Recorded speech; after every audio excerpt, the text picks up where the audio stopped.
50대 이후에 근육이 많이 빠졌다면 이것을 드시면 됩니다. 요새 들어 몸이 예전 같지 않다고 느끼시는 분들 계신가요? 만약 그런 분들이 계신다면 몸에 단백질이 부족한 것을 의심해 볼 수도 있습니다. 나이가 들면서 왜 단백질 섭취가 중요한지, 그리고 그에 따른 여러 가지 사실들을 알아보려고 하는데요. 나이 들수록 단백질이 더 중요하다는 말을 들어보신 분들도 많이 있을 거예요. 우리 몸의 필수 영양소라는 단백질, 이 단백질 섭취가 중요한 이유 5가지를 알려드릴게요. 첫 번째는 근감소증 예방입니다. 나이가 들면 근육량이 자연스럽게 줄어들게 되는데요. 이를 근감소증이라고 합니다. 근감소증은 근육이 빠르게 줄어드는 질환으로 단백질은 근육을 구성하는 주요 성분인데요. 단백질을 충분히 섭취하지 않으면 근육량이 급격히 줄어들게 되고, 이렇게 되면 근력도 같이 약화되며 근감소증을 유발할 수 있습니다. 단백질이 부족하게 되면 그 진행이 훨씬 더 빨라질 수 있는데요. 근육이 줄어들게 되면 일상생활을 하기 어려워지고, 이렇게 되면 근육이 더 감소하게 되는 악순환이 생길 수 있습니다. 단백질 섭취와 운동을 병행하는 게 가장 좋겠죠? 단백질이 중요한 이유 2번째는 면역력 증가입니다. 단백질과 면역력이 연관이 있다고 하시며 의아해 하시는 분들이 있으시죠? 단백질은 우리 몸속의 세포 그리고 장기뿐만 아니라 수많은 호르몬을 구성하는 중요 요소입니다. 또 단백질은 면역 시스템에서 중요한 역할을 하는 항체와 효소를 생성하는데 백혈구라고 많이 들어보셨죠? 이 백혈구는 감염을 인식하고 싸우는 주요 면역 세포인데요. 이 백혈구가 주로 단백질을 사용하여 병원균을 인식하고 항체를 만들어 병원균을 물리치는데 중요한 역할을 합니다. 또한 우리 몸의 중요한 면역 세포도 감염에 대응할 때 단백질을 사용하여 신호를 보내고 병원균을 파괴하는 작용을 합니다. 나이가 들면서 면역 시스템이 약해지기 쉬운데, 그럴수록 단백질을 충분히 섭취하면 면역력을 높일 수 있습니다. 단백질 섭취가 중요한 이유 3번째는 심혈관계 질환 예방입니다. 단백질은 심혈관 건강에도 영향을 주는데요. 특히 식물성 단백질이 도움을 줍니다. 예를 들자면 콩류와 견과류 등은 나쁜 콜레스테롤인 LDL의 수치를 낮추고 심혈관계 질환의 위험을 줄이는데 도움이 됩니다. 특히 노년층에서 단백질 섭취는 고혈압, 동맥경화증, 심장병 등을 예방하는 데 중요한 역할을 합니다. 4번째는 피부의 탄력 저하를 예방합니다. 피부의 주 성분 중 하나인 콜라겐은 단백질로 이루어져 있는데요. 나이가 들면 콜라겐이 자연스럽게 감소하게 되는데, 이로 인해 피부 탄력이 떨어지고 주름이 생깁니다. 이때 단백질을 충분히 섭취하면 피부 건강에도 좋은 영향을 주는데요. 단백질 공급은 피부 재생을 촉진시켜 피부 건강을 유지하는 데 도움을 줍니다. 5번째는 골다공증 예방입니다. 나이 드신 여성분들은 특히 더 주목해주세요. 질병관리청의 보도자료에 따르면 대한민국 50세 이상의 골다공증 유병률은 22.5%로 약 5명 중 1명은 골다공증이 있는데요. 골다공증은 조용한 뼈 도둑이라고 불릴 정도로 초기 증상이 뚜렷하게 보이지 않지만, 골다공증이 한 번 생기면 이로 인한 고관절, 척추, 손목 등의 골절이 생기기 쉽고, 이로 인해 합병증 위험 또한 증가하는데요. 이 골다공증을 예방하는 데 중요한 요소가 바로 단백질입니다. 단백질은 뼈를 구성하는 중요한 요소 중 하나인데요. 뼈의 건강을 유지하는 데 필요한 칼슘과 함께 단백질은 뼈의 구조를 안정화시키고 골밀도를 높여서 골다공증을 예방하는 데 중요한 역할을 합니다. 한마디로 노년층에서 우리가 흔히 알고 있는 칼슘과 비타민 D와 함께 단백질 섭취를 증가시키면 뼈가 약해지는 것을 방지할 수 있습니다. 이렇게 중요한 우리 몸속의 단백질이 혹시 부족하게 된다면 무슨 일이 일어날까요? 단백질이 부족하면 여러 가지 신체 기능에 문제가 생기는데요. 첫 번째는 인지기능 저하와 치매입니다. 단백질 부족이 치매를 유발한다니 놀라셨나요? 연구에 따르면 단백질이 뇌 건강을 유지하는 데 아주 중요한 역할을 합니다. 특히 기억력에 많은 영향을 주는데요. 단백질은 뇌에서 신경 전달 물질을 만들고 뇌세포의 구조를 유지하는 데 도움을 줍니다. 특히 학습과 기억력에 영향을 주는 시냅스에서 발생하는 신경 전달 물질의 방출과 수용체 활성화는 대부분 단백질에 의해 조절되는데, 예를 들어 NMDA 수용체와 AMPA 수용체는 기억 형성에 중요한 역할을 하며 이것들은 모두 단백질로 구성되어 있습니다. 그래서 충분한 단백질을 공급받지 못하면 뇌 기능이 떨어지고 치매나 인지 기능 저하의 위험이 점점 커질 수 있는 가능성이 있다는 것이에요. 이러한 단백질 섭취가 우리 몸에 얼마나 중요한 영향을 끼치는지 다시 한번 아셨죠? 또 단백질이 부족하면 탈모도 일어날 수 있다는 거 아시나요? 혹시 머리카락이 점점 얇아지고 있는 거나 빠지고 있는 것 같다고 느끼시나요? 탈모도 단백질 부족과 관련이 있습니다. 우리 머리카락도 단백질인 케라틴으로 주로 이루어져 있기 때문에 단백질이 부족하면 머리카락이 자연스레 약해지고 그 증상이 점점 심해지면 탈모가 올 수 있습니다. 우리가 광고로 많이 접하는 탈모 영양제 같은 경우도 맥주 효모 성분과 머리카락을 이루고 있는 아미노산 단백질로 구성이 되어 있는 것을 보면 쉽게 이해가 가실 거예요. 그러니 건강한 모발을 생각한다면 단백질을 잊지 말고 섭취해야겠죠? 그런데 말입니다. 왜 노년층이 단백질을 더 많이 섭취해야 하는 걸까요? 젊은 사람들보다 더 중요한 이유가 있을까요? 그 이유는 노년층은 근육이 자연스럽게 감소하고 신진대사도 느려져서 기초대사량이 감소하기 때문에 체지방률이 증가할 수 있고 단백질의 체내 합성 능력 또한 떨어지게 되는데요. 그러면 근육량이 줄어들게 되고 그만큼 신체 활동도 힘들어지면서 일상생활에서 어려움을 겪을 수 있는 것입니다. 그래서 노년층일수록 단백질을 충분히 섭취해서 근육을 유지하는 게 매우 중요하답니다. 그런데 노년층은 소화 기능이 떨어지기 때문에 사실 고기나 생선 같은 동물성 단백질을 섭취하는 게 불편할 수 있고 또 나이가 드시면서 식사량이 감소하거나 식사 준비의 번거로움도 매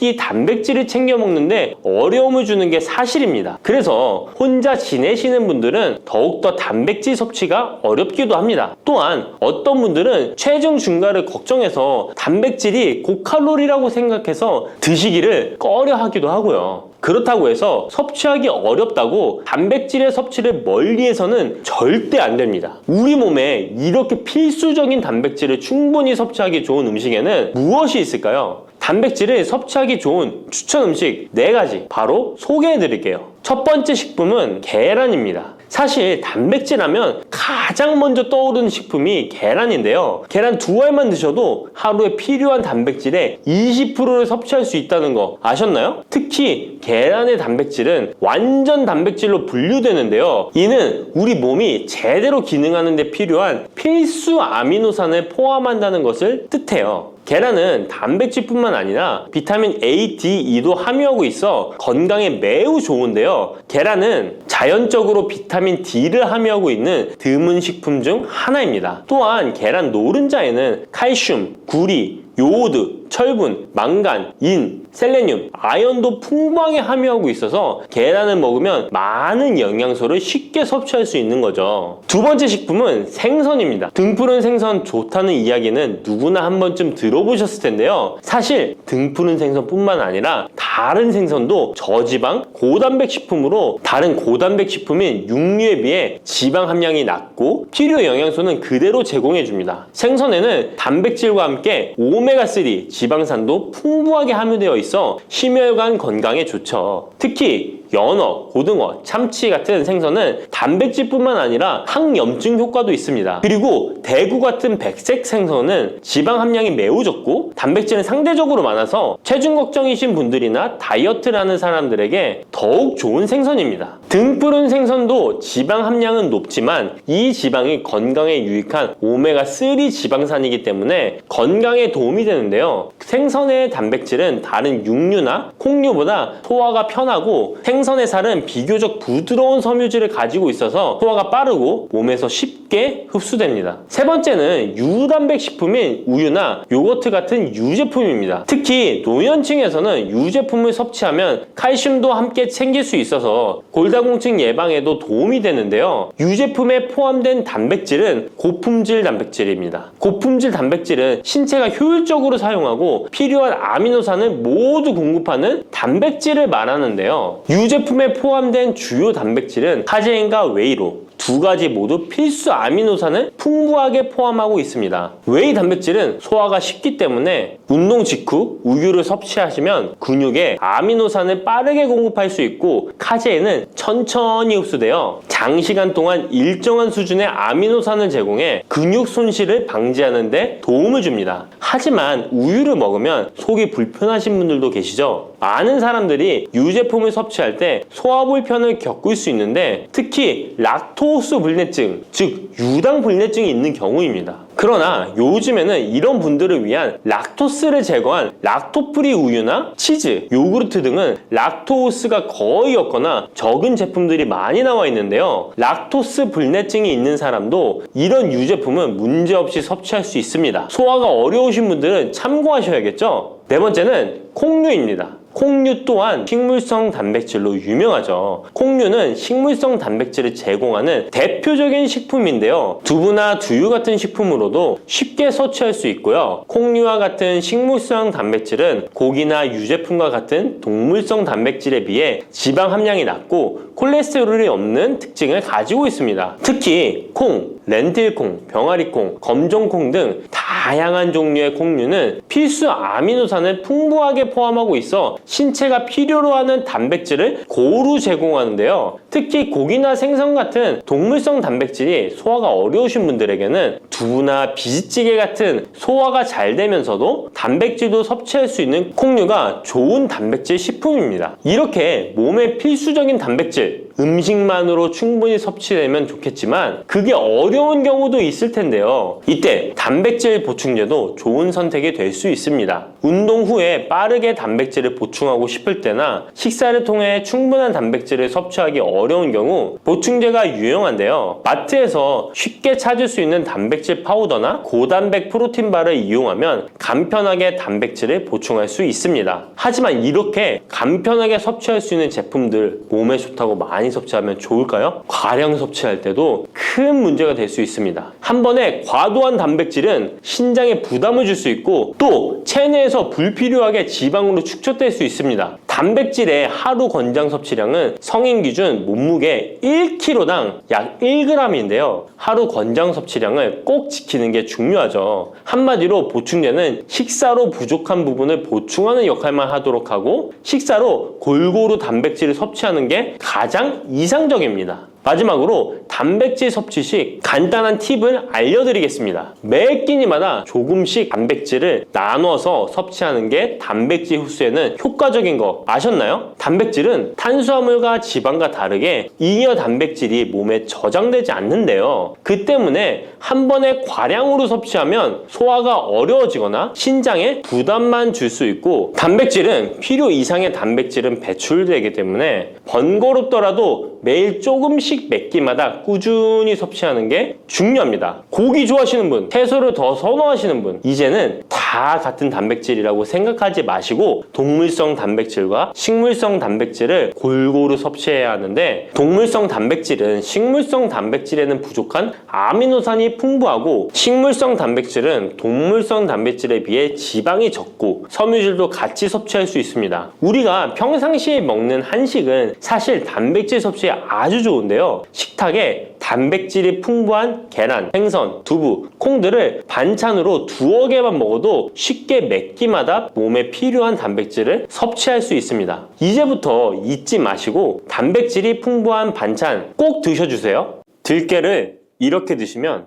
당뇨와 혈당이 싹 사라지고 치매도 예방할 수 있어요. 들기름, 들깨하면 무엇이 생각나시나요?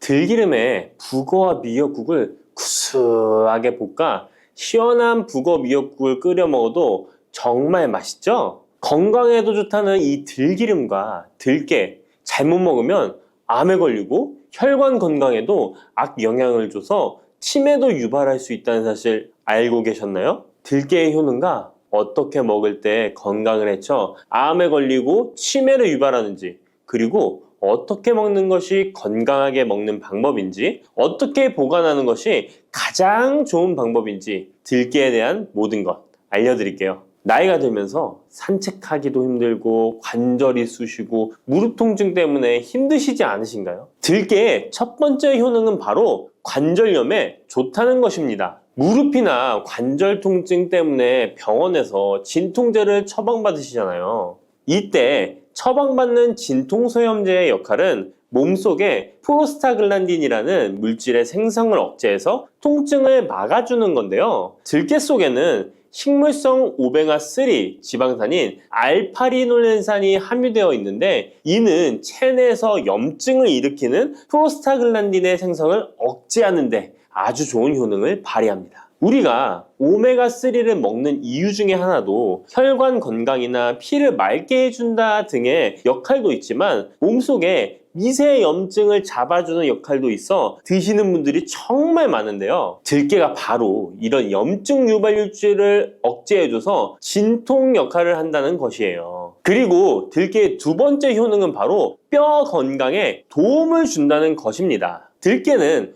관절염과 무릎 통증을 완화시켜주는 성분이 들어있을 뿐만 아니라 바로 뼈 건강에도 도움을 주는 식품인데요. 바로 칼슘 함량이 높기 때문입니다. 들깨의 100g에는 390mg 정도 되는 칼슘이 함유되어 있어 뼈 건강에 아주 도움을 줄 수 있는 좋은 식품이기도 합니다. 그래서 뼈 건강에 아주 도움을 줄 수 있는 좋은 식품이기도 합니다. 그래서 들깨를 꾸준히 섭취하면 골다공증 예방에도 참 좋은데요. 골다공증은 중년 이후 노화가 진행될 때 영양 불균형이 생기면서 많이 발병하게 되는데요. 여성의 경우 폐경 이후에 골밀도가 많이 감소해서 골다공증이 발생하는 경우가 많습니다. 노인의 골반 골절은 65세 이상은 30%가 1년 내에 사망하고 80세 이상은 50%가 2개월 내에 사망할 수 있으므로 노인의 뼈에 대한 관리는 매우 중요한데요. 골다공증의 관리는 뼈 건강을 유지하고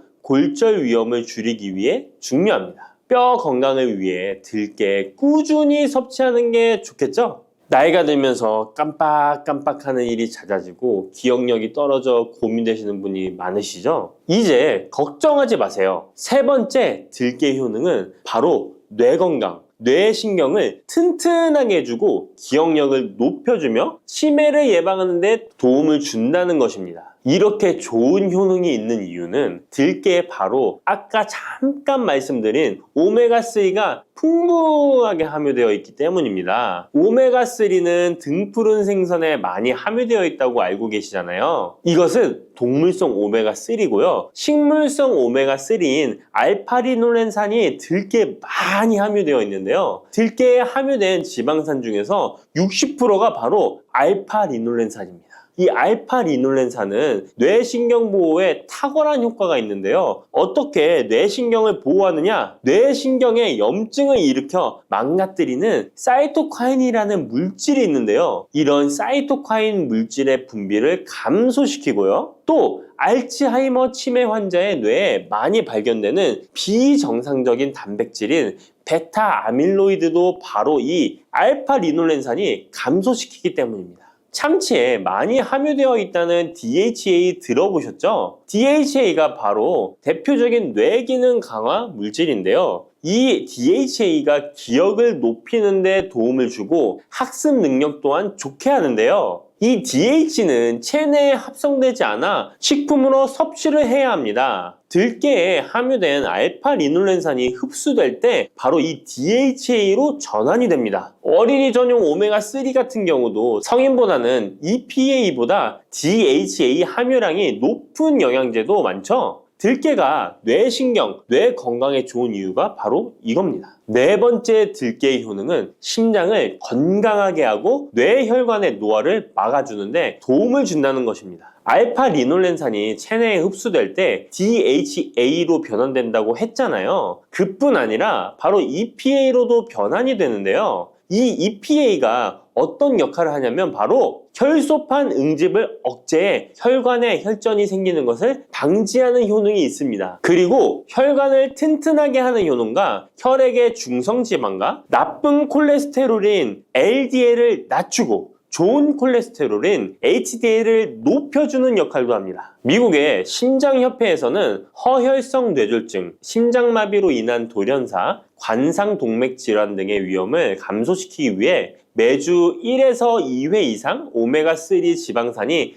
풍부한 등푸른 생선을 섭취하는 것이 도움을 준다고 발표했습니다. 그런데 이 오메가3 지방산의 함량을 살펴보면 100g당 오메가3 지방산의 함량이 연어에는 11.5g, 고등어에는 9.9g, 들깨에는 무려 63.1g이나 함유되어 있습니다. 정말 많이 함유되어 있죠? 들깨에는 연어에 비해 5배 이상 들어있다는 것입니다. 들깨를 꾸준히 드셔서 혈관도 건강하게, 심장도 튼튼하게 유지하시기 바랍니다. 5번째 들깨의 효능은 바로 변비에 좋다는 것입니다. 들깨의 껍질에는 식이섬유가 풍부한데요. 들깨 100g에는 18g 정도로 풍부한 식이섬유가 함유되어 있습니다. 이 식이섬유는 장내에서 수분을 흡수하게 되는데요. 수분을 흡수하여 대변을 무르게 하고 장 운동도 촉진하여 변비를 예방하는 데 도움을 주는 것입니다. 또한 불포화 지방산이 풍부한데요. 들깨에 함유된 리놀렌산이 대장의 염증을 억제해주고 변비로 인해 발생할 수 있는 대장질환 또한 예방하는 데 도움을 줄 수 있습니다. 6번째 들깨의 효능은 바로 췌장을 건강하게 하는데 도움을 준다는 것입니다. 들깨에 풍부하게 함유된 루테올린이라는 성분이 있는데요. 이 성분이 몸 안에서 인슐린에 대한 반응도를 높이는 기능을 합니다. 이게 무슨 말이냐면 췌장에서 인슐린을 조금만 분비하게 돼도 몸 안에서 이 인슐린이 작용을 잘해서 혈당이 급격히 올라가는 것을 막아주고 이렇게 되면 췌장에서 인슐린 분비를 줄일 수 있겠죠. 이렇게 췌장의 부담을 많이 덜어줄 수 있다는 것입니다. 루테올린을 통한 인슐린 반응도가 높아지면 당뇨도 예방할 수 있고 혈당 조절에도 많은 도움을 받을 수 있는 것입니다. 7번째 들깨의 효능은 알레르기성 질환을 예방하는데 도움을 주는 것입니다. 들깨에 오메가3 지방산이 많이 함유되어 있다고 했잖아요. 이 오메가3 지방산이 염증을 억제하고 면역력을 강화시키는 효과가 있어서 알레르기 증상을 예방하고 완화시키는데 도움을 줄 수 있는 것입니다. 그리고 또 비타민 E가 풍부하게 함유되어 있는데요. 비타민 E는 항산화 작용에 뛰어나고 알레르기 반응을 일으키는 물질인 히스타민의 분비를 억제하는 효과가 있습니다. 알레르기에 처방받는 항히스타민제와 비슷한 기전이라고도 어찌 보면 볼 수 있겠죠. 8번째 들깨의 효능은 빈혈에 좋다는 것입니다. 들깨 100g에는 철분이 약 14mg 정도로 함유되어 있는데요. 이는 시금치의 약 2배에 해당됩니다. 시금치보다도 철분 함량이 높아 빈혈에 도움을 줄 수 있는 것이고 그뿐만 아니라 들깨에 함유된 비타민 B1, 2는 조혈작용을 도와주는데요. 조혈작용이란 혈액 속의 혈구를 만들어내는 과정을 말합니다. 빈혈이 있는 분들이 들깨를 꾸준히 드신다면 빈혈을 개선하는 데 많은 도움을 받을 수 있는 것이죠. 자, 그런데 이렇게 좋은 들깨도 가장 취약한 단점이 있습니다. 그것은 바로 열에 약하고 쉽게 산패된다는 것입니다. 일반적으로 통들깨보다는 들기름으로 많이들 섭취하게 되시는데요. 이 들기름을 짤 때의 방법이 중요합니다. 보통은 200도 이상으로 들깨를 달달 볶아서 기름을 짜게 되는데요. 이때 몸에 좋은 오메가3 지방산이 대부분 파괴가 됩니다. 그래서 들기름을 드실 때는 저온에서 압착한 기름을 사용하시는 것이 좋습니다. 저온에서 압착한 기름은 제가 하단 링크에 있으니까 잘 구경해 보세요. 저온 압착유 또는 생들기름이라고도 하는데요. 이 기름을 요리에 사용할 때에도 열에 오랫동안 가열하지 마시고 요리가 끝나갈 무렵에 들기름을 넣어주시거나 먹기 직전에 드레싱을 하여 드시는 것이 좋습니다. 들기름은 또한 산패가 쉽게 되는데요. 들기름이 산패되면 벤조피렌이 생성되게 되는데 이게 1급 발암물질입니다. 산패된 들기름을 지속적으로 드시게 되면 발암물질을 계속 먹게 되는 것이죠. 그래서 들기름의 사용기한을 지켜주시는 것이 좋은데요. 보통은 2달 이내로 드시는 것이 좋고 개봉을 하셨다면 1달 이내에 소비하시는 것을 권장드립니다. 보관 방법도 정말 중요한데요. 신문지나 검은 비닐 등으로 감싸서 빛을 차단하고 밀봉한 상태에서 반드시 냉장 보관하시기 바랍니다. 만약 실온에 두신다면 들기름의 산패는 급속히 진행되기 때문입니다. 그런데 이 들기름을 오래 보관할 수 있는 방법도 있는데요. 그것은 참기름과 섞어서 보관하시는 것입니다. 참기름에는 비타민 E와 세사몰이라는 성분이 있는데요. 이 성분이 산패를 막아주는 데 도움을 줍니다. 이 세사몰이라는 성분은 참기름을 고온에 볶거나 기름을 짜는 과정에서 생성되는 물질인데요. 이 때문에 다른 기름에 비해 참기름이 산패가 느리고 지속성이 좋은 것이죠. 그래서 들기름과 참기름을 7:3 또는 8:2 정도로 섞어서 보관하시면 조금 더 오래 보관하실 수 있습니다. 그런데 들깨를 기름으로 드시게 되면 들깨 껍질을 섭취할 수 없는데요. 들깨 껍질에 몸에 좋은 식이섬유와 대표적인 항산화 물질인 폴리페놀 성분들을 다 버리게 되는 것입니다. 그래서 들깨를 제대로 드시려면 들기름보다도 통들깨 자체로 드시는 것이 좋습니다. 마트에 가면 통들깨보다도 들깨 가루를 많이 판매하시는데요. 들깨 가루는 산패가 빨리 되기 때문에 통들깨를 구매해 드시길 바랍니다. 통들깨를 구매하시면 그 안에 작은 돌이라든지 이물질이 들어있어 세척을 잘 해주셔야 되는데요. 세척하는 방법 알려드릴게요. 먼저 들깨를 물에 담가 씻어줍니다. 그리고 물 위에 뜨는 것만 채로 걷어 옮겨주시기 바랍니다. 그렇게 하면 바닥에 이물질만 남는데요. 이것을 버리고 또 물에 담가 씻어주고 물 위에 뜨는 것만 채로 걷어 옮겨주시면 됩니다. 이 같은 작업을 3번, 4번 반복해주면 되는데요. 이렇게 하면 통들깨를 깨끗하게 세척할 수 있습니다. 깨끗하게 세척한 통들깨는 자연 건조해 주셔도 되긴 하지만 시간이 오래 걸리니 팬에 담아 약한 불로 건조시켜 주시거나 쉬운 방법은 전자레인지를 이용하시면 됩니다. 전자레인지를 이용한 건조 방법 알려드릴게요. 세척한 통들깨를 접시에 담아 주시고요. 이렇게 해서 5분 정도 돌려주시고요. 상태를 확인해 줍니다. 아직 덜 건조되었을 거예요. 한 번에 오랜 시간 전자레인지에 돌리면 들깨가 탈 수 있으니까 이렇게 5분 정도씩 돌려가며 상태를 확인해 주면서 완전히 건조될 때까지 이 작업을 해주시면 됩니다. 완전히 건조된 통들깨는 그냥 스푼으로 떠서 드셔도 되고요. 먹을 만큼씩 믹서기에 갈아서 음식에 넣어 드셔도 되고 통들깨 자체로 음식에 넣어 드셔도 됩니다. 이렇게 하시면 들깨를 산패되지 않은 상태로 신선하고 건강하게 버리는 것 없이 드실 수 있습니다.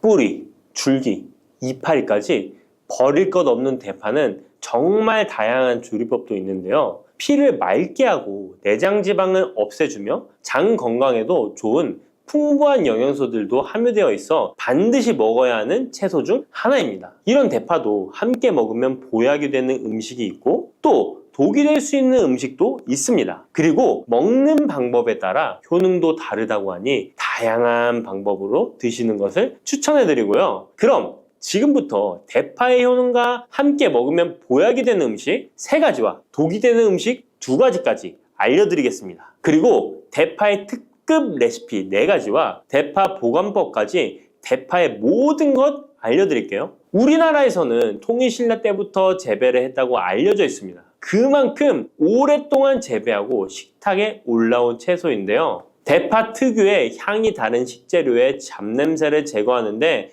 탁월한 효과가 있어서 생선이나 고기류의 냄새를 제거하는 향신료로도 많이 사용되고 있죠. 뿐만 아니라 물에 넣고 끓이게 되면 감칠맛이 좋아져서 다양한 육수와 채소를 만드는 데에도 빠지지 않고 들어가는 재료이기도 합니다. 이런 대파의 첫 번째 효능이 바로 내장 지방을 싹 빼준다는 것입니다. 대파에는 특유의 향과 알싸한 매운맛을 나게 하는 성분이 있는데요. 이 성분이 바로 황화알릴이라는 성분입니다. 이 황화알릴은 대파에 열을 가해 굽게 되면 프로필메르캅탄이라는 성분과 아조엔이라는 성분으로 변하게 되는데요. 대파를 구울 때 매운맛을 내는 성분은 휘발이 되어 없어지고 단맛이 나는 성분이 생성되는데 그 성분이 바로 프로밀메르캅탄입니다. 이 프로밀메르캅탄의 단맛 강도가 설탕 단맛의 강도보다 무려 50배나 강해서 대파의 단맛이 좋아지는 건데요. 정말 놀랍지 않나요? 근데 단맛 하면 당뇨가 있는 분들은 혈당이 많이 오를까봐 걱정되시잖아요. 이 성분은 설탕과는 달리 혈당을 오르게 하지 않아서 당뇨가 있는 분들도 전혀 부담 없이 드실 수 있는 단맛입니다. 또 열을 가하면 아조엔이라는 성분이 만들어진다고 했잖아요.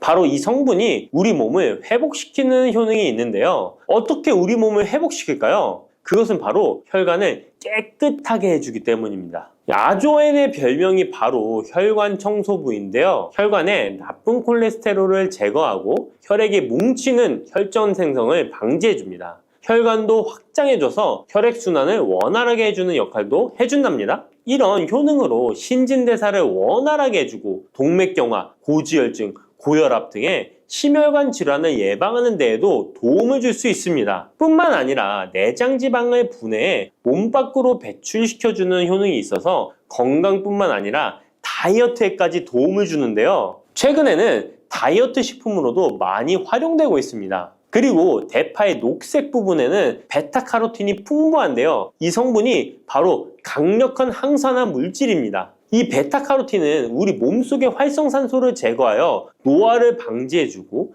피부의 탄력을 유지하여 주름을 예방하는 효과도 탁월하여 피부 미용에도 좋은 영양소입니다. 그리고 면역세포의 기능을 강화해주어 감기나 독감 등의 질병을 예방하고 알레르기 반응을 억제해주는 효과도 있습니다. 또한 베타카로틴은 눈의 피로도 해소해주는데요. 시력을 보호하고 야맹증과 안구건조증을 예방하는 데에도 도움을 줄 수 있습니다. 대파의 베타카로틴은 구울 때 2.5배나 증가한다고 하는데요. 이런 대파의 효능을 극대화해 먹을 수 있는 방법이 있습니다. 대파의 특급 레시피 소개해드리겠습니다. 우선 대파를 깨끗하게 씻어주시고요. 5cm 정도로 잘라주십니다. 대파를 반으로 갈라주셔도 되고 그냥 사용하셔도 됩니다. 기름을 두르지 않은 팬에다가 대파를 올려서 구워주시는데 앞뒤로 골고루 약간 탄 것 같이 잘 구워줍니다. 이제 장을 만들어 줄 건데요. 물을 2컵 넣어주시고요. 간장을 반 컵 넣어줍니다.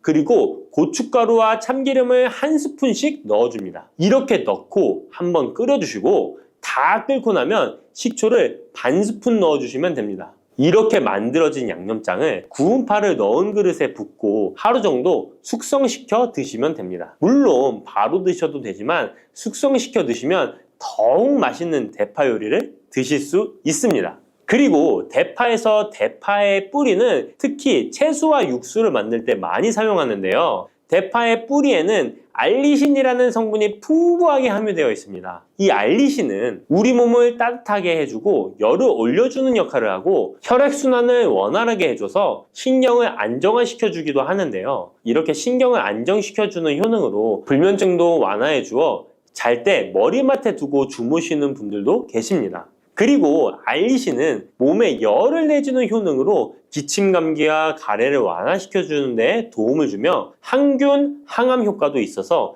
각종 바이러스와 암세포를 억제해주어 암을 예방하는 데에도 탁월한 효능을 발휘합니다. 알리신은 지방을 분해하고 배출해줘서 다이어트에도 도움을 준다고 알려져 있습니다. 그리고 대파의 뿌리 부분에는 폴리페놀 성분이 많이 함유되어 있어 심혈관 질환 예방에 탁월한 효능이 있습니다. 식이섬유도 풍부하여 장 운동을 활성화하고 배변 활동을 도와 변비를 예방하고 숙변을 제거하는 효능도 있고요. 이런 대파 뿌리를 채소나 육수 만드실 때 말고는 특별히 많이 안 쓰는데요. 대파 뿌리의 특급 레시피를 하나 알려드릴게요. 그것은 바로 대파 뿌리 생강차입니다. 대파 뿌리와 생강을 함께 끓여서 차로 드시게 되면 기관지나 폐와 같은 호흡기의 염증을 제거해주고 무릎과 같은 관절의 염증도 제거해주어 관절 통증을 완화시켜줄 수 있습니다. 생강에는 진저롤, 쇼가올, 페로 화합물 등 다량의 항염증 성분들이 함유되어 있어서 우리 몸의 염증을 제거하는 데 탁월한 효능을 가지고 있습니다. 생강은 약재로서 오랫동안 사용되어 왔는데요. 최근에도 계속해서 새로운 효능이 발견되고 있을 정도로 약성이 아주 좋은 식품입니다. 최근 한 연구 결과에 따르면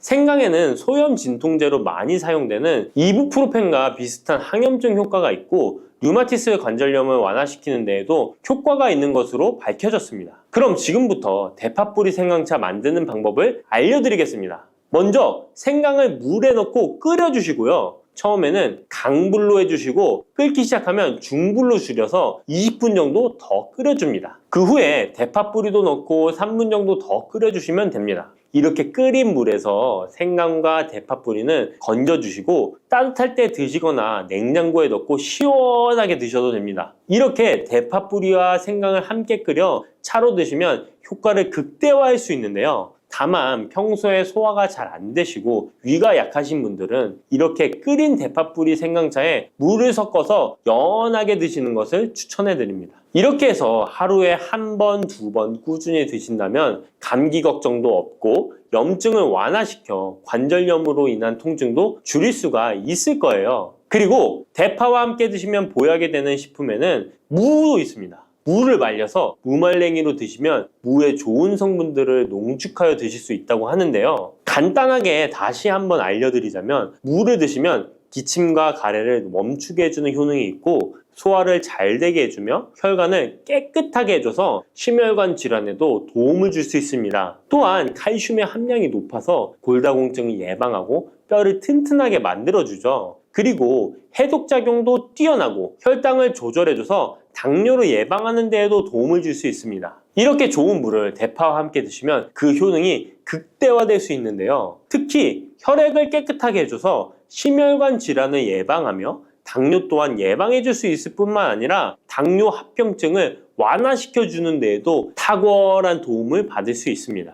대파를 넣은 무말랭이 무침을 만들어 드시면 오독오독한 무말랭이 식감도 좋고 입맛도 돌게 하는 반찬으로도 정말 좋으니까 꼭 대파 무말랭이 무침도 만들어서 드셔보시길 바랍니다. 대파와 함께 드시면 보약이 되는 음식 세 번째는 바로 두부입니다. 이 대파와 두부가 만나면 우리 몸에 에너지를 공급하여 활력이 넘치도록 도와줍니다. 그 이유는 바로 대파의 알리신 성분과 두부의 비타민 B1이 만나면 알리티아민으로 전환이 되는데요. 이 알리티아민이 비타민의 체내 흡수율을 높여주고 신진대사를 촉진해서 우리 몸의 피로를 회복하고 에너지를 불어넣어 주기 때문입니다. 그럼 여기서 대파 두부 조림 맛있게 만들어 드시는 특급 레시피 알려드릴게요. 먼저 잘 씻은 대파를 어슷썰기로 썰어 주시고요. 두부는 정사각형으로 깍둑 썰기를 해줍니다. 먼저 두부를 기름을 두른 팬에 구워주시고요. 노릇노릇해지면 썰어놓은 대파를 넣어줍니다.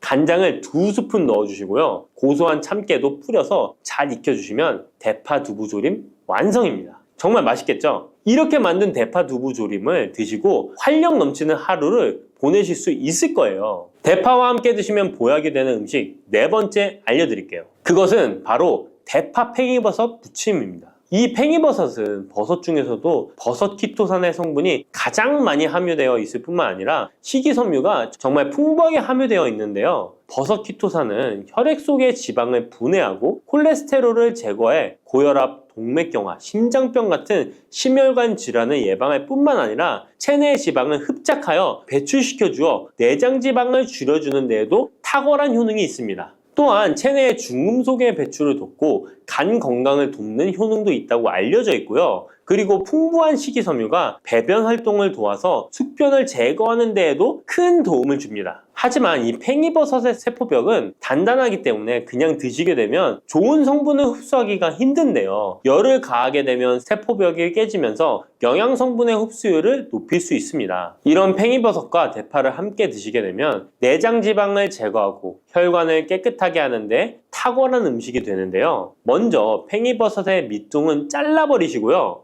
팽이버섯을 적당한 크기로 잘 썰어줍니다. 그리고 흐르는 물에 잘 씻어줍니다. 그리고 대파는 어슷썰기로 잘게 썰어주시고요. 적당한 용기에 계란을 풀어주세요. 팽이버섯과 대파를 넣어서 잘 섞어주고 소금 한 꼬집을 넣어 간을 해줍니다. 이제 잘 달궈진 팬에 기름을 두르고 붙여주시면 됩니다. 정말 쉽죠? 그런데 이렇게 좋은 대파도 함께 드시면 안 되는 음식이 있습니다. 대파와 함께 드시면 안 되는 음식 첫 번째는 바로 꿀입니다. 대파와 꿀은 두 가지 다 몸에 열을 올려주는 효능이 있습니다. 한의학에서는 대파와 꿀을 함께 먹으면 위장에 탈이 나고 더부룩한 현상이 나타날 수 있다고 하는데요. 대파와 꿀을 함께 먹으면 위에서 소화액 분비를 억제하여 소화불량을 유발할 수 있기 때문인데요. 또한 꿀은 알레르기 반응을 일으킬 수 있는데 대파와 함께 먹으면 알레르기 반응이 더 악화될 수 있다는 것을 알아두시면 좋고요. 꼭 기억하셔서 대파와 꿀은 함께 드시지 않기를 추천합니다. 또 대파와 함께 드시면 안 되는 음식은 미역입니다. 미역과 대파 둘 다 알긴산이라는 성분이 있는데 이 알긴산은 미끌거리는 식감이 있습니다. 함께 드시게 되면 식감이 안 좋은 이유도 있지만 식감보다도 더 중요한 이유가 있습니다. 왜냐하면 파에는 인과 유황 성분이 있기 때문인데요. 미역과 파를 함께 드시게 되면 파의 인과 유황 성분이 미역에 함유된 칼슘의 흡수를 방해하게 됩니다. 미역에는 칼슘 함량이 높아서 골다공증 예방에 좋은 효능이 있는데 이 효과를 떨어뜨리게 되는 것이고요. 미역국을 끓일 때 대파로 채수를 내어 시원한 미역국을 끓여 드시는 분들이 계신데 절대 미역국을 끓일 때 대파는 사용하지 않으셔야 합니다. 자, 다음으로는 대파 보관하는 법을 알려드릴게요. 대파를 한 단 사면 양이 많아 한 번에 드시지 못하는 경우가 많은데요. 대파를 보관하실 때는 씻지 않고 흙이 묻은 채 보관하는 것이 좋지만 사용하기 불편하기 때문에 씻어서 보관하는 방법 알려드릴게요. 우선 잘 씻은 대파를 줄기와 잎부분으로 나눠 잘라주시고요. 물기를 제거하고 키친타올을 넣은 지퍼백에 줄기와 잎부분을 나눠 담아 냉장고에 보관해 주시면 됩니다. 이렇게 하시면 2주에서 3주 정도는 보관 가능하시고요. 더 장기간 보관하시려면 냉동을 하시면 되는데 냉동 보관하시려면 대파를 사용하기 원하는 크기대로 잘라서 지퍼백에 넣어 냉동하시면 됩니다. 이렇게 하시면 냉동된 대파를 꺼내서 요리하실 때 바로 사용하실 수 있을 겁니다.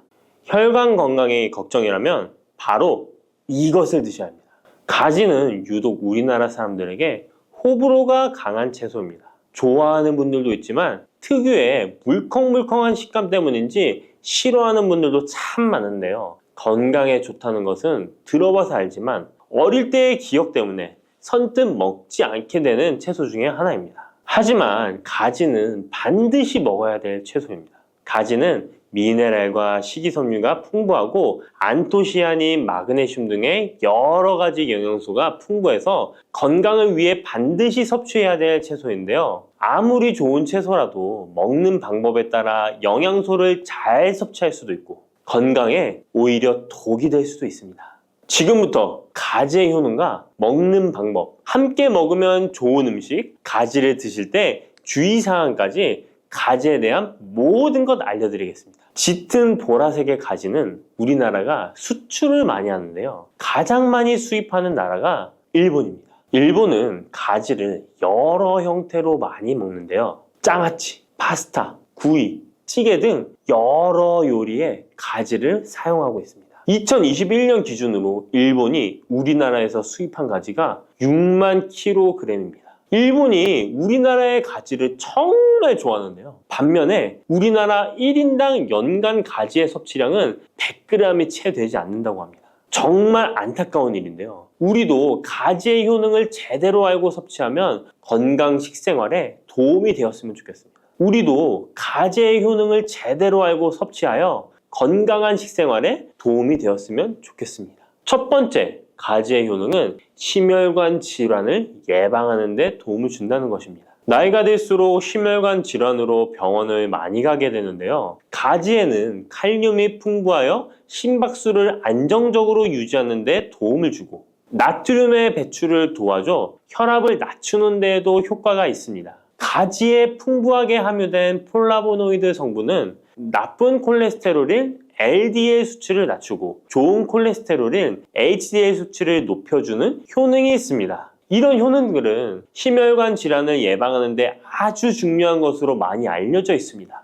평소에 가지를 주기적으로 섭취하시면 심혈관 질환으로 병원에 갈 일을 조금 줄일 수 있겠죠. 두 번째, 가지의 효능은 염증을 억제하고 가라앉히는 데 도움이 된다는 것입니다. 옛날에는 민간요법으로 사마귀를 제거할 때 가지를 사용했을 정도로 염증 제거에 효능이 좋은데요. 특히 점막에 있는 염증에 효과가 좋은 것으로 알려져 있습니다.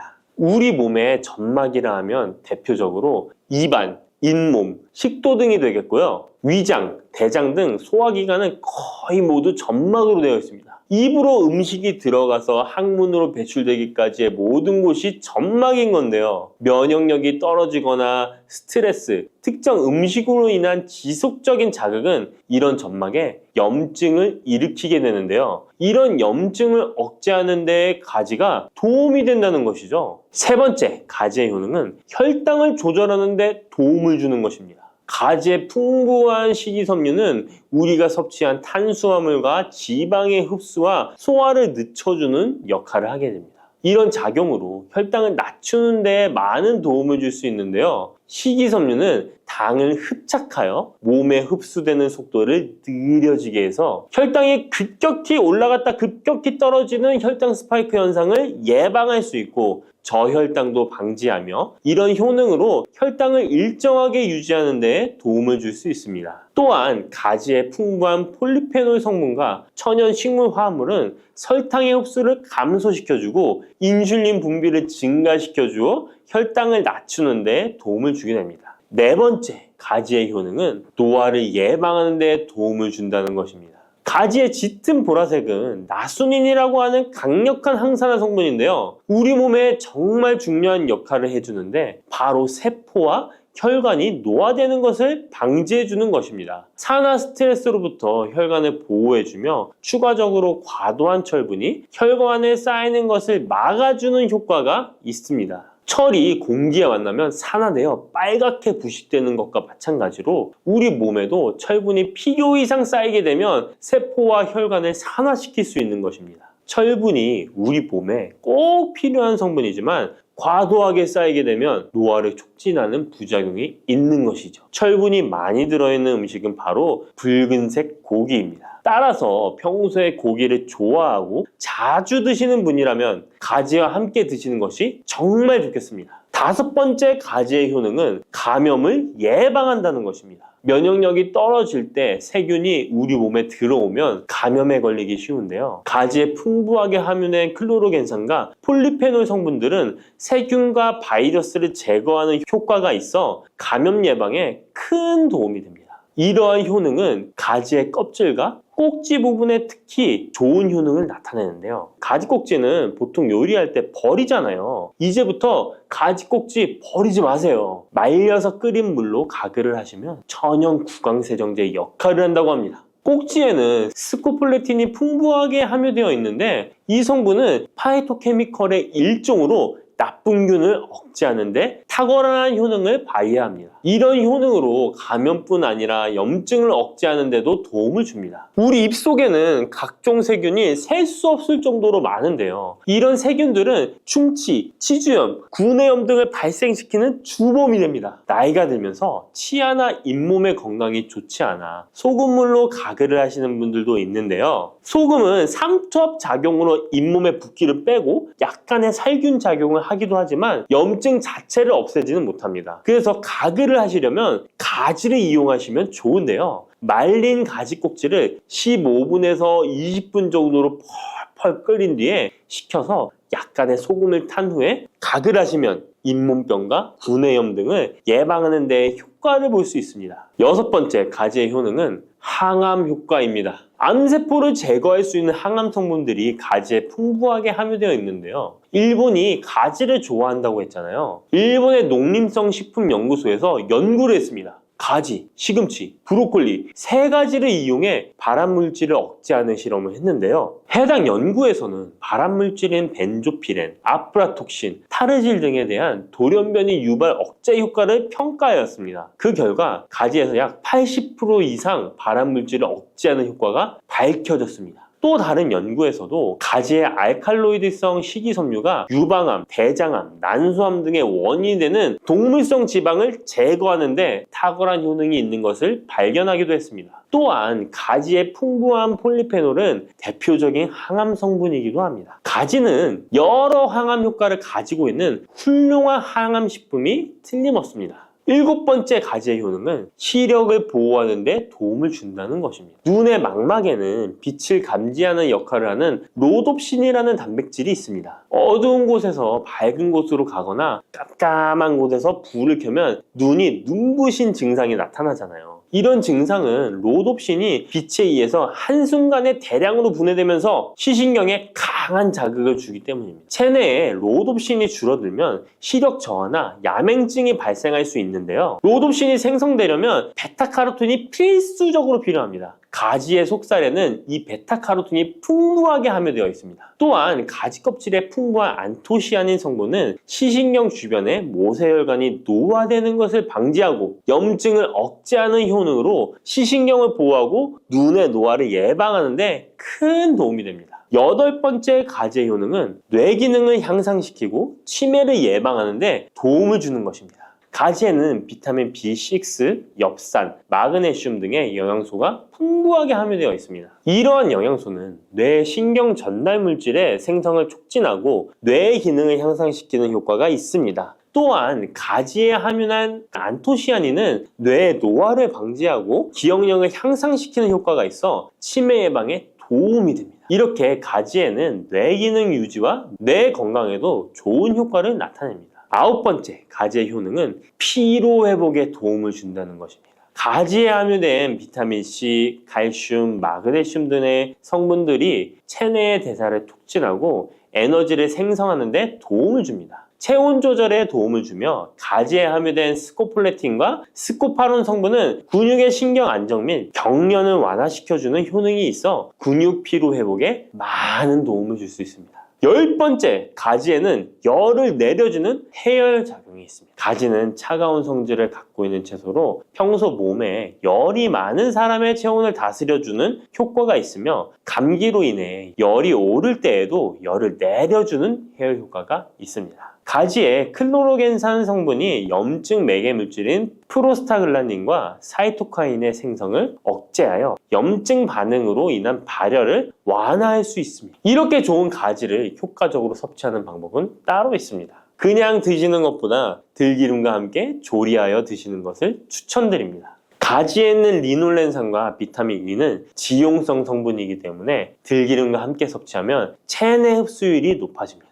가지의 속살은 스폰지같이 기름을 흡수하기 때문에 들기름의 영양소 흡수율은 더욱 높아질 수 있습니다. 들기름은 하루에 한 스푼씩 약처럼 드시는 분들이 있을 만큼 건강에 많은 도움을 주는데요. 치매를 유발하는 물질인 베타 아밀로이드가 뇌에 쌓이는 것을 막아주어 알츠하이머 치매를 예방하는 효능이 있습니다. 또한 피토스테롤이라는 성분이 함유되어 혈관 내의 콜레스테롤의 수치를 낮춰주는 데 도움이 됩니다. 이뿐 아니라 염증성 질환을 예방하고 뼈의 건강에도 좋으며 심혈관 질환을 예방하고 장 건강에도 정말 좋은 효능을 발휘하는 것이 들기름입니다. 이런 들기름이 가지와 만나면 효과가 극대화되는 것인데요. 가지를 요리할 때는 쪄서 드시는 것이 가장 많은 영양소를 흡수할 수 있는 방법입니다. 상명대학교의 외식영양학과 연구팀이 이에 대한 실험을 진행했습니다. 가지 100g을 물에 넣어 삶는 방법, 찜기에 넣어 찌는 방법, 그리고 랩을 씌워 전자레인지에 돌리는 방법, 이렇게 3가지 방법으로 가지를 조리했습니다. 이때 가지의 항산화 성분인 클로로겐산의 함량이 어떻게 달라지는지 확인을 했는데요. 가지를 찜기에 넣고 쪘을 때 클로로겐산의 함량이 늘어났다고 합니다. 항산화 성분뿐만 아니라 칼슘도 가지를 쪘을 때 가장 많은 함량이 나왔다고 하는데요. 그런데 항상 쪄서만 드실 수는 없잖아요. 삶아서 드신다면 가지 삶은 물은 절대 버리지 말고 함께 드시길 바랍니다. 짙은 보라색의 가지 껍질에는 안토시아닌이 풍부한데요. 이 안토시아닌의 항산화 효과는 토마토의 3배, 그리고 브로콜리의 2배로 알려져 있습니다. 이 안토시아닌은 항산화 작용에도 강력하지만 스트레스를 완화하는 데에 도움을 주고 신체가 정상적인 기능을 회복하고 유지하는 데에도 도움을 주는 성분입니다. 신체가 정상적인 기능을 회복하고 유지하는 데에도 도움을 주는 성분입니다. 그런데 이 안토시아닌은 수용성 성분으로 물에 잘 녹아 나옵니다. 그래서 가지를 씻을 때는 너무 물에 오래 담가두지 마시고요. 가지를 삶아서 조리했다면 이 물에 안토시아닌이 풍부하게 함유되어 있기 때문에 이 가지 삶은 물을 차처럼 드셔도 되고 다른 요리할 때 채수로 사용하셔도 좋습니다. 이렇게 좋은 가지도 드실 때 주의하실 사항이 있습니다. 많은 채소나 과일들이 익히지 않고 생으로 드실 때 좋은 경우가 많은데요. 가지는 절대로 생으로 드시면 안 됩니다. 가지에는 솔라닌이라는 독성 물질이 있기 때문입니다. 솔라닌은 쌍난 감자에 생기는 독성과 같은 것인데요. 이 독성은 위경련, 복통, 현기증, 식중독 등의 증상을 유발할 수 있으므로 가지는 반드시 익혀서 드시기 바랍니다. 그리고 가지 알레르기가 있는 분들도 섭취에 주의하셔야 합니다. 가지를 먹기나 만지기만 해도 입 주변이나 피부가 가렵고 두통 또는 복통이 생긴다면 가지 알레르기가 있을 가능성이 높으니 가지 섭취 시에 주의하시기 바랍니다. 가지 알레르기가 아니더라도 아토피나 다른 알레르기 때문에 항히스타민제를 복용하고 있는 분들도 가지 섭취를 주의하시면 좋겠습니다. 마지막으로 가지는 찬 성질의 음식이기 때문에 체질 자체가 냉하여 몸에 냉증이 있는 분들은 가지를 다량 섭취하실 경우 위장에서 탈이 날 수 있으므로 섭취 시 주의하시기 바랍니다.